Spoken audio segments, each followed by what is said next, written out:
I'm Sydney. Hi, Sydney. Eric. Hi, I'm Nathan Westy. Hi, Nathan. Hi, I'm Ugo. Hi, Ugo. Eric. To start off our presentation, we would like to ask a question. So how many of you have kids? I do have kids. I also have kids. Kids. So how often do they ask you, hey, can I have 20 bucks to go see a movie? Every day. Every day, right? And then the next day they come back and say, hey, can I have $35 to go do this?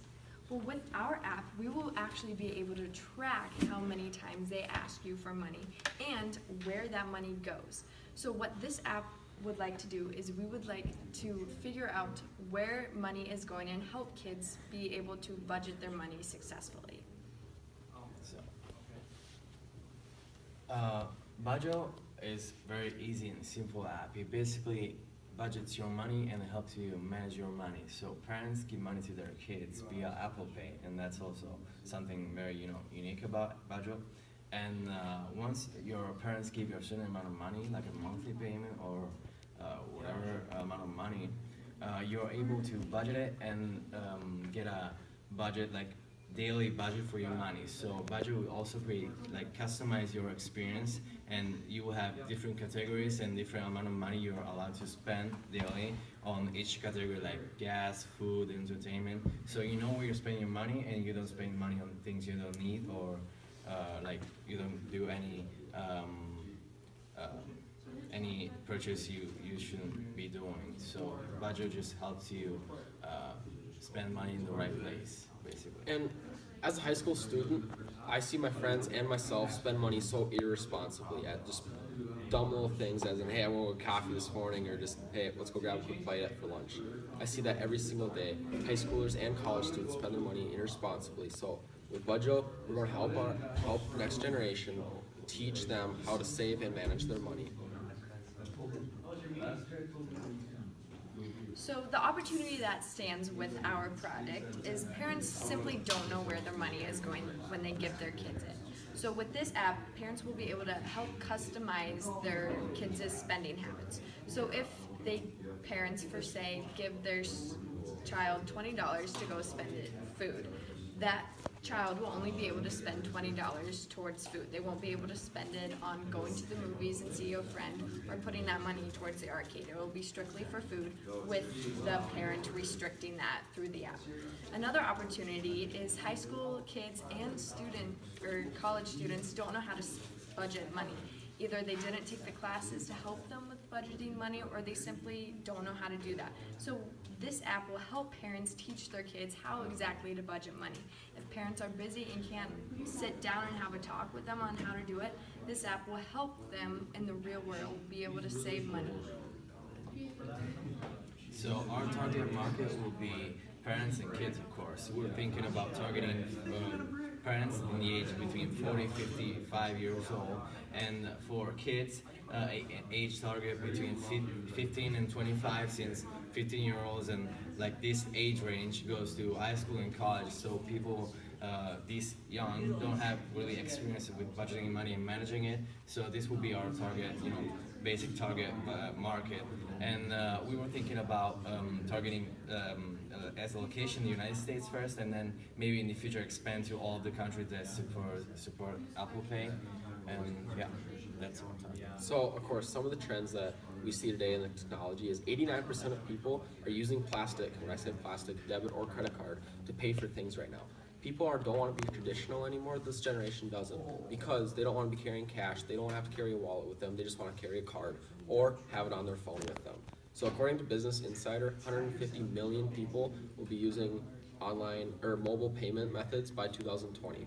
And right now, already, almost 50% of the population is using their mobile device to manage their money and transfer money in some way. So this app already falls into that category. So now we got to talk about marketing. So as this generation, social media is a huge part.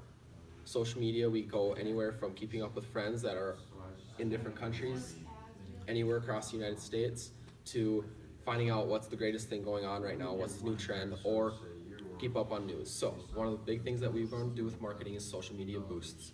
We're going to boost our product, or boost our page, be one of the top ones so everybody sees it, gets to learn about it.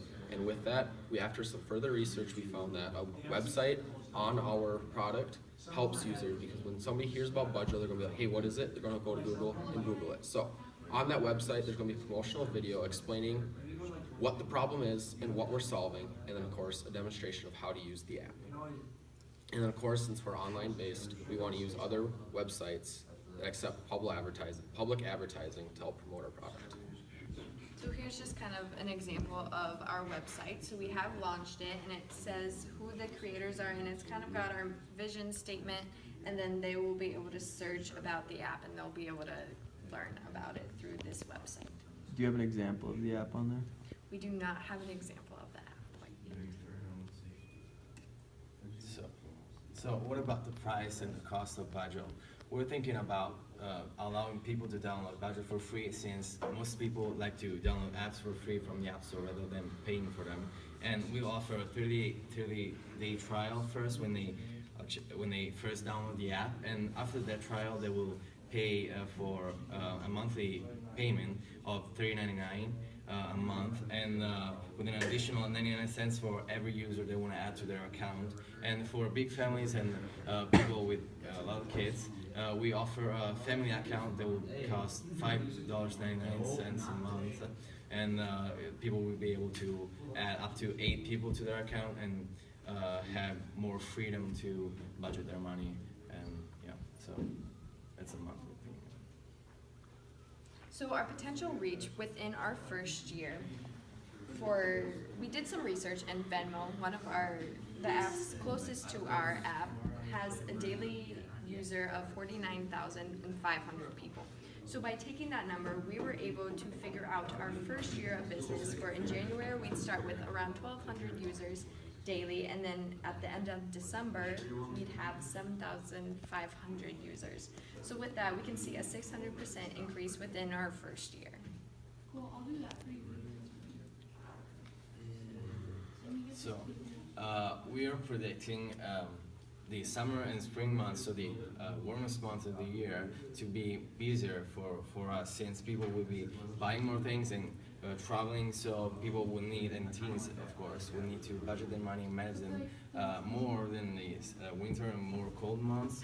And so our busiest months will be summer and spring, and the quietest months and less busy months will be the winter and fall. So that's where people spend less money.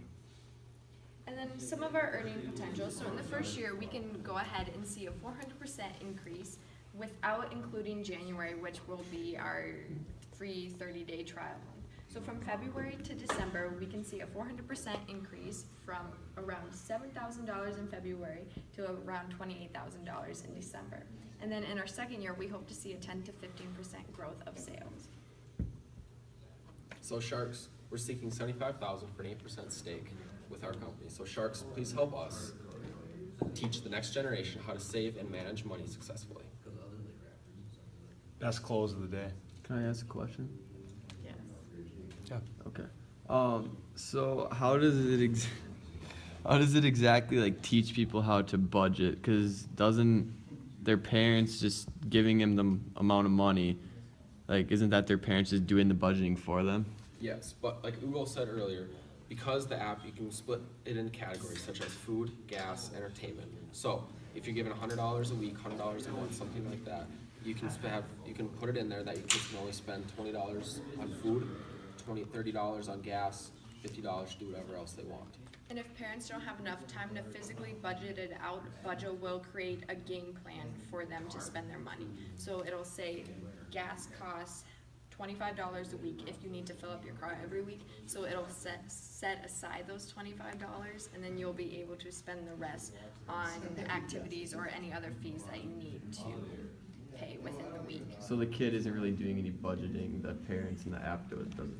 So the app will do it for them, but eventually the kid will learn how to set money aside and plan. Because personally, I know my brother, whenever he gets $100, he wants to spend it on a new pair of shoes right away. But once he gets able to drive, once he turns 16, he'll have to budget his money and know how much money he needs to save for gas, how much money he needs to save for his activities, and other expenses that happen weekly.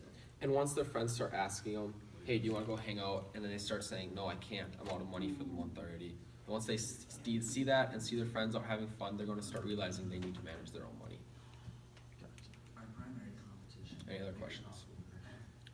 What's our time at? 10 minutes. Okay, so you can stop it. Come on over.